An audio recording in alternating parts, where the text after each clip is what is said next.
Buenos días a todos, bienvenidos a Leer para Viajar. Así me encuentran en Spotify y en YouTube como Deporte y Cultura JB. Hoy vamos a darle una breve pausa al libro que veníamos leyendo, que se llama El Kybalión, los tres iniciados. Vamos a empezar con una nueva lectura. Vamos a continuar con la serie de los libros de Julio Verne. Este nuevo libro se llama La Esfinge de los Hielos. Cuaderno primero, a la memoria de Edgar Poe, a mis amigos de América. Primero, las Islas Kerguelen. Nadie, sin duda, prestará fe a esta narración, titulada La Esfinge de los Hielos. No importa, en mi opinión, conviene que vea la luz pública. Cada cual es libre de presentarla o de no darle crédito. Difícil sería, tratándose del comienzo de estas maravillosas y terribles aventuras, imaginar lugar más apropiado que las Islas de la Desolación, nombre que le fue dado en 1779 por el capitán Cook. Después de lo que he visto durante mi estancia en ellas en 1809, puedo asegurar que merecen el lamentable calificativo dado por el célebre navegante inglés. Con decir Islas de la Desolación, todo está dicho. Sé que en la nomenclatura geográfica se les conoce con el nombre de Kungerlen, generalmente adoptado para este grupo comprendido en el 49 grados 54 minutos de latitud S y 69 grados 6 minutos de longitud E, nombre que se justifica por el hecho de que en el año 1772 el barón francés Kerguelen fue el primero que señaló estas islas en la parte meridional del Océano Índico. Lo cierto es que el jefe de la escuadra había creído descubrir un continente nuevo en el límite de los mares artánticos, y en el curso de una segunda expedición preciso le fue reconocer su error. No había allí más que un archipiélago. Pero, créaseme, Islas de la Desolación es el único nombre con que viene este grupo de 300 islas o islotes perdido en medio de aquellas inmensas soledades oceánicas turbadas casi continentemente por las grandes tempestades australes. Sin embargo, el grupo está habitado, y en la fecha 2 de agosto de 1809, desde hacía 2 meses, gracias a mi presencia en Christmas Hamburg, el número de los europeos y americanos que formaban el principal núcleo de la población gurlendense había aumentado en 1, pero yo no esperaba más que ocasión para abandonarla. Terminados los estudios geológicos y mineralógicos que a ella me había llevado, el puerto de Christmas está situado en la más importante de las islas de este archipiélago, cuya superficie mide 4.500 kilómetros cuadrados, o sea la mitad de la Córcega. Ofrece bastante seguridad y es de franco y fácil acceso. Los barcos se encuentran en el anclaje en 4 brazadas de agua. Después de haber doblado al norte, el Cabo Francisco, que el Tablemount domina en una extensión de 1200 pies. Contemplad a través el arco de basalto acanalado en su extremo. Veréis una estrecha bahía, resguardada por los islotes contra los furiosos vientos del este y del oeste. Al fondo surge Christmas Harbour. Que vuestro barco se dirija a él directamente manteniéndose a babor. Colocado en su sitio de anclaje, podrá permanecer con una sola ancla, con facilidad de borneo, mientras la bahía no sea invadida por los hielos. Por lo demás, las Kungerlen ofrecen otras bahías, y por centenares tan desfilachadas están con su costo con los bajos de la falda de un pobre, sobre todo en la parte comprendida entre el norte y el sudeste. Pululan allí las islas y islotes.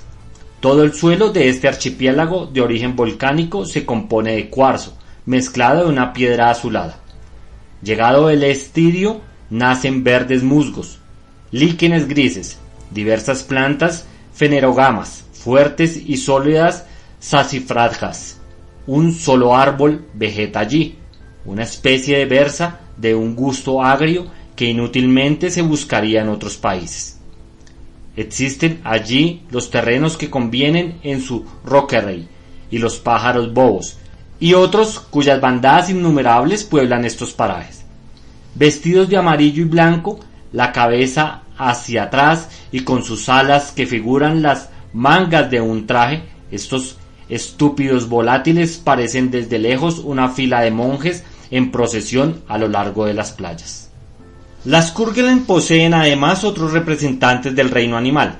Ofrecen múltiples refugios a los bueyes marinos, a las focas y a los elefantes de mar. La caza y la pesca de estos anfibios son bastante fructuosas para alimentar relativo comercio y atraer algunos navíos. El día en que esta historia empieza, paseábamos yo por el puerto, cuando el posadero se acercó a mí y me dijo: si no me engaño, el tiempo empieza a parecer a usted largo, señor Horling. Era el tal un robusto y alto americano, instalado hacía 15 años en Crisman Hamburg y dueño de la única posada del puerto. Largo efecto, le respondería a usted. Anquis, si no le mortificase a usted mi respuesta. De ninguna manera, respondió él. ¿Cree usted que estoy acostumbrado a estas respuestas como las rocas del Cabo Francisco a las olas? ¿Y aguanta usted como él? Sin duda, señor Horling. Desde el día en que usted desembarcó en Crisman Hamburg y se instaló usted en casa de Fenimore Anting, cuyo muestra es el cormorán verde, me dije, dentro de 15 días, si no es de 8, mi huésped lamentará haber desembarcado en las Kerguelen. No, Anquis, yo no lamento jamás nada de lo que he hecho. Buena costumbre, señor. Además, recorriendo este grupo he tenido ocasión de observar cosas curiosas. He atravesado estas vastas planicies onduladas, cortadas por hornagueras tapizadas de recios musgos y llenas de curiosas muestras de minerales. He tomado parte en vuestra pesca de bueyes marinos y focas. He visto los rockeries, donde los pájaros bobos y los albatros viven como buenos camaradas. Y todo esto me parece digno de observarse. Usted me ha servido de vez en cuando los Pretibaltasar, condimentados por usted, manjar muy aceptable cuando se posee un buen apetito. En fin, he encontrado una excelente acogida en el cormorán verde, por lo que estoy muy agradecido. Pero, si no falla mi cuenta, hace ya 2 meses que el barco chileno Penas me ha depositado en Crisman Hamburg en plano invierno. ¿Y siente usted deseo, dijo el posadero, de volver a su país, que es el mejor, señor Horling, de regresar a Connecticut, de volver a Hanford, nuestra capital? Sin duda, Anquis, pues pronto hará 3 años que recorro el mundo. Preciso será detenerse un día u otro y echar raíces. Cuando se echan raíces, respondió el americano guiñando un ojo, se acaba por extender las ramas. Como usted lo dice, Anquis, sin embargo, como carezco de familia, lo probable es que en mí termine la línea de mis antepasados. No creo a los 40 años me acometa la idea de extender mis ramas, como usted lo ha hecho, mi querido posadero, pues usted es un árbol, y un árbol hermosísimo. Un roble, y hasta una encina, si usted quiere, señor Horling. Y ha orado usted cuerdamente obedeciendo las leyes de la naturaleza, pues si la naturaleza nos ha dado piernas para caminar, nos ha dado también con qué sentarnos, exclamó Fermimoris Anquis lanzando una carcajada. Y por esto, desde hace 15 años yo estoy cómodamente sentado en Crisman Hamburg, donde me he casado, y mi compañera Betsey me ha gratificado con 10 hijos, que a su vez me gratificaron con nietos, los que se encaramarán por mis pantorrillas como gatitos pequeños. ¿Y no volverá usted nunca a su país natal? ¿A Beltirmund? ¿Qué haría allí? ¿Qué hubiera hecho? ¿Luchar con la miseria? No, aquí en las islas de la desolación, donde jamás he tenido ocasión para desesperarme, tengo asegurado el porvenir para mí y los míos. Lo felicito a usted, Anquis, porque es usted feliz. No obstante, no es imposible que algún día se apodere de usted el deseo de trasplantarme, señor Jorling. Se lo he dicho a usted, soy una encina. E intente usted trasplantar una encina que esté hundida hasta la mitad del tronco en la tierra de los Kerguelen. Daba gusto oír al digno americano, aclimatado de tal modo a este archipiélago, y tan vigorosamente templado por la rudeza de su clima, vivía allí con su familia como los pájaros bobos y sus rorqueris, familia compuesta de la madre, valerosa matrona, y los hijos robustos, de floreciente salud e ignorando lo que son anginas o dilataciones del estómago. El negocio marchaba. El cormarán verde gozaba de gran fama y contaba con la parroquia de todos los barcos balleneros, o no, que hacían escala en las Kerguelen.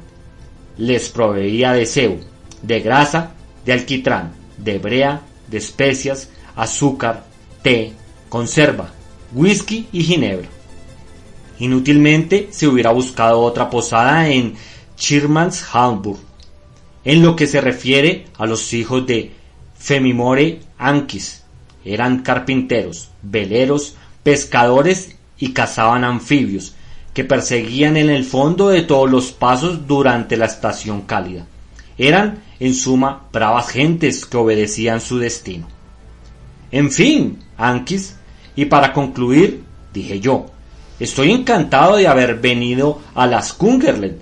Llevaré de ella un buen recuerdo, aunque no me disguste gran cosa darme de nuevo al mar. Vamos, señor Jorling, un poco de paciencia, respondió el filósofo. No se debe apresurar ni desear la hora de una separación. Además, no olvide usted que los días hermosos no tardarán en volver, dentro de 5 o 6 semanas. Pero entre tanto, exclamé, los montes y las llanuras, las rocas y las playas están cubiertas de una espesa sábana de nieve, y el sol no tiene la fuerza necesaria para disolver las brumas del horizonte. No, señor Jorling, se ve ya apuntar el césped salvaje bajo la blanca cubierta. Mírela usted bien. Entre nosotros, Anquis, ¿pretenderá usted que los hielos no se amontonarán en vuestra bahía durante el mes de agosto, que es el febrero de nuestro hemisferio norte? Convengo en ello, señor Jorling, pero se lo repito a usted. Paciencia, este año el invierno ha sido dulce. Los barcos aparecerán pronto en el este o en el oeste, pues la época de la pesca se aproxima.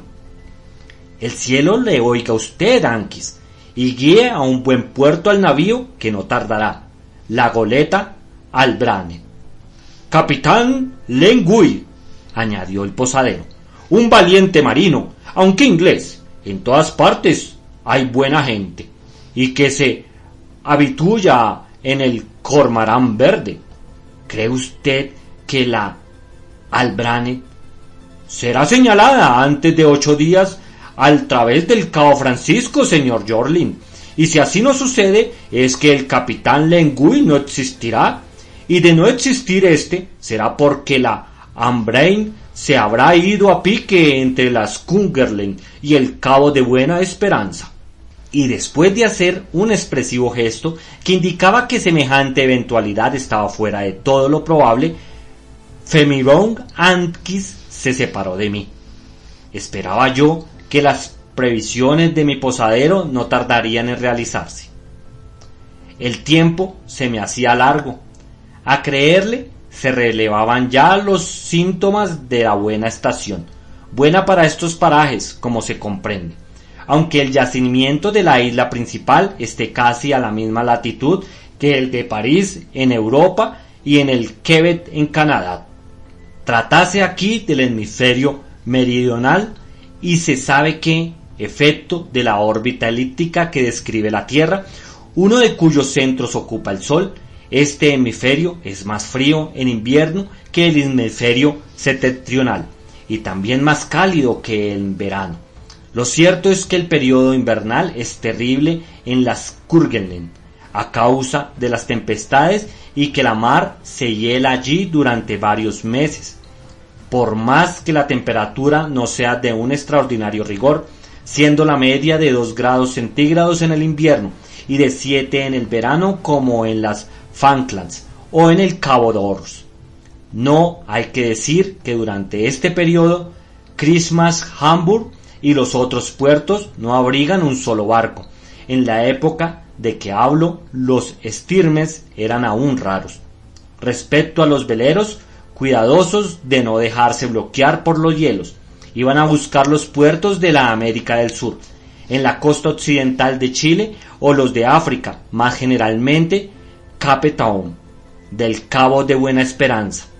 Algunas chalupas, las unas presas ya en las aguas solidificadas, las otras arrojadas sobre la arena y hundidas hasta la bola de sus mástiles, era todo lo que ofrecía a mis miradas la superficie de Christmas Hamburg. A pesar de que las diferencias de temperatura no son considerables en las Kurgeln, el clima es húmedo y frío, sobre todo en la parte occidental. El grupo recibe frecuentemente el asalto de las borrascas del norte o del oeste, mezcladas de granito y lluvia. Hacia el este el cielo es más claro, aunque la luz esté siempre algo velada, y por esta parte el límite de las nieves sobre las crestas de las montañas se eleva a 50 toesas sobre el nivel del mar. Después de los 2 meses que acababa de pasar en el archipiélago de las Kurgeln, yo no esperaba más que la ocasión de partir de nuevo a bordo de la goleta Hambrain, cuyas cualidades desde el punto de vista sociable y marino no dejaba de alabar mi entusiasta posadero. «No, encontrará usted barco mejor», repetíame de continuo. «Ninguno de los capitanes de la marina inglesa puede ser comparado con mi amigo Len Guy, ni por la audacia, ni por el conocimiento de su oficio. Si se mostrase más hablador, más comunicativo, sería perfecto». Habíame pues decidido a aceptar las recomendaciones de Ankis, así que la goleta anclase en Christmas Hamburg tomaría mi billete. Después de una escala de 6 o 7 días, ella se haría de nuevo a la mar con dirección a Tristan de Acunhat, donde llevará cargamento de mineral de estaño y cobre. Tenía el proyecto de permanecer algunas semanas del buen tiempo en esta última isla. Desde aquí contaba partir para Connecticut. No me olvidaba, sin embargo, de reservar al azar la parte que en todo proyecto humano le corresponde, pues como ha dicho Edgar Poe, siempre es prudente tener en cuenta lo imprevisto, lo inesperado, y los hechos fortuitos, accidentales, merecen no ser olvidados, y el acaso debe incesantemente ser materia de rigurosos cálculos. Y si citó a nuestro gran autor americano, es porque, aunque yo sea hombre de espíritu muy práctico, de carácter muy serio y de natural poco propenso a lo fanático, no por eso admiro menos a este genial poeta de las extravagancias humanas. Por lo demás, y volviendo a la Hambrain, o más bien a las ocasiones que se me ofrezcan de embarcarme en Christmas Hamburg, no había que temer ningún percance. En esta época, las Kurgeln eran anualmente visitadas por numerosos navíos, 500 por lo menos. La pesca de los cataceos daba fructuosos resultados, como puede juzgarse por el siguiente hecho. Un elefante de mar, un solo, da 1 tonelada de aceite, es decir, un rendimiento igual al de 1000 pingüinos. Verdad es que en estos últimos años no hacen escala en este archipiélago arriba de 1 docena de barcos, pues la abusiva destrucción de los cetáceos ha reducido la cifra. No había pues que tener inquietud alguna respecto a la facilidad de abandonar a Christmas Hamburg, ni aun en el caso de que la Hambrain faltase a su cita y el capitán Leingun no viniese a dar un apretón de manos a su compadre Ankis. Todos los días me paseaba por los alrededores del puerto. El sol comenzaba a adquirir fuerza. Las rocas volcánicas despojábanse poco a poco de su blanco tocado de invierno. Sobre la arena aparecía un musgo de color de vino. A lo largo serpenteaba la cinta de esas algas de 50 o 60 yardas. Hacia el fondo de la bahía algunas graniceas alzaban su punta tímida.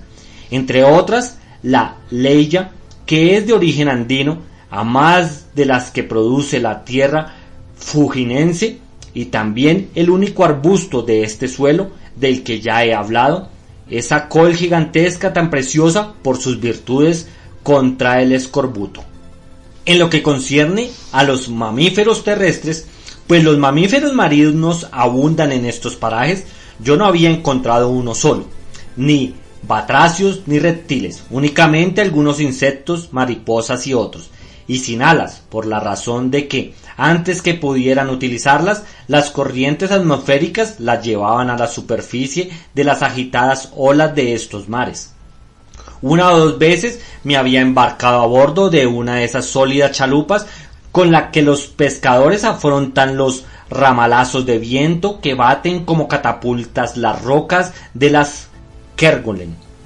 Con tales barcos podrían internarse la travesía de Cape Town y llegar al puerto si el tiempo no era malo. Pero téngase la seguridad de que no era mi intención abandonar Christmas Hamburg o tales condiciones. No, yo esperaba a la goleta Hardbrain, y la goleta Hardbrain no podía tardar. En el curso de estos paseos de una bahía a otra, había yo observado con gran curiosidad los diversos aspectos de la accidentada costa. Esqueleto prodigioso, de formación ígnea, que agujeraba el blanco sudario del invierno y dejaba pasar por él sus azulados miembros. Qué impaciencia sentía a veces a pesar de los sabios consejos de mi posadero, tan feliz en su casa de Christmas Hamburg. Son raros en este mundo aquellos a los que la práctica de la vida ha hecho filósofos. Además, en Fenimoria Anquis, el sistema muscular dominaba al nervioso. Tal vez poseía también menos inteligencia que instinto, y estas gentes están mejor armadas para defenderse contra los golpes de la vida, y es posible que sus probabilidades de encontrar la felicidad en este bajo mundo sean más serias. ¿Y la Hardbrain? Preguntábale yo todas las mañanas. ¿La Hardbrain, señor Jorling? Seguramente llegará hoy, me respondía. Y si no es hoy, será mañana. Algún día será. ¿No es cierto? Que será la víspera de aquel en que el pabellón del capitán Lenguin se despliegue ante Christmas Hamburg. Para aumentar el campo de vista, yo no hubiera tenido más que subir al Tabling Mount. Por una altura de 1200 pies se obtiene una extensión de 35 millas, y tal vez aún al través de la bruma la goleta sería vista 24 horas antes. Pero solo un loco hubiera podido pensar en subir a aquella montaña, cubierta aún de nieve desde las laderas a la cúspide. Recorriendo las playas, a veces ponía en fuga a gran número de anfibios, que se sumergían en las aguas nuevas. En cuanto a los pingüinos, impasibles y pesados, no desaparecían cuando yo llegaba, a no ser por el aire estúpido que los caracteriza. Se vería uno tentado a dirigirles la palabra, a condiciones de hablar en su lengua gritona y ensordecedora. Respecto a los petrales negros, a los pufinos negros y blancos, a los colimbos y las cercetas huían enseguida. Un día asistí a la partida de un albatros, que los pingüinos saludaron con sus mejores graznidos, como a un amigo que sin duda les abandonaba para siempre. Estos poderosos volátiles pueden hacer jornadas de 200 leguas sin descansar un instante, y con tal rapidez que recorren grandes espacios en algunas horas. El albatros inmóvil sobre elevada roca, en el extremo de la bahía de Christmas Hamburg, miraba al mar que la resaca empujaba violentamente contra los escollos. De repente el pájaro se elevó con rapidez arranque, con las patas replegadas y la cabeza alargada como la parte saliente de un navío. exhalando su agudo graznido, y algunos instantes después redució a un punto negro en el vacío. Desaparecía tras las brumas del sur. Bueno amigos, hasta aquí llegó el capítulo 1 de este libro, La Esfinge de los Hielos, de Julio Verne.